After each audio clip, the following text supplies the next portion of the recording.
अजित पवारांचा अपघात संशयाच्या घेऱ्यात सापडतोय। या धक्कादायक घटनेनंतर वकिलांच्या आरोपाने खळबळ उडाली आहे आणि संपूर्ण घटनेवरच प्रश्नचिन्ह निर्माण होताना दिसत आहे। राज्याचे उपमुख्यमंत्री अजित पवार यांचे बारामती विमानतळाजवळ विमान कोसळून झालेल्या अपघातात दुर्दैवी निधन झाले आहे। या घटनेत यांच्यासह 5 जणांचा मृत्यू देखील झाला असून नितीन सातपुते यांनी या अपघातावर संशय व्यक्त करत सीबीआय चौकशीची मागणी केली आहे।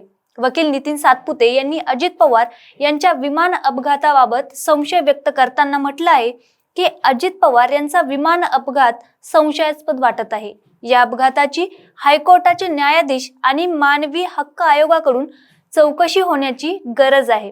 या अपघाताची हायकोर्टाचे न्यायाधीश आणि मानवी हक्क आयोगाकडून चौकशी होण्याची गरज आहे। या विमानात खरंच काही तांत्रिक समस्या होती का की जाणीवपूर्वक ते नादुरुस्त ठेवण्यात आलं किंवा यामागे काही राजकीय षडयंत्र निर्माण झालेलं आहे। या सगळ्या बाबतीतही सीबीआय कडून चौकशी व्हायलाच हवी अशी मागणी वकील सातपुते यांनी केली आहे। थोडक्यात जाणून घेऊया की कसा झाला होता नेमका हा अपघात।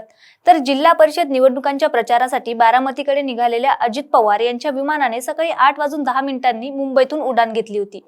हे विमान 40 मिनिटात बारामतीमध्ये पोहोचणार होतं, परंतु विमान लँड करत असताना अखेरच्या क्षणी मोठा अनर्थ घडला।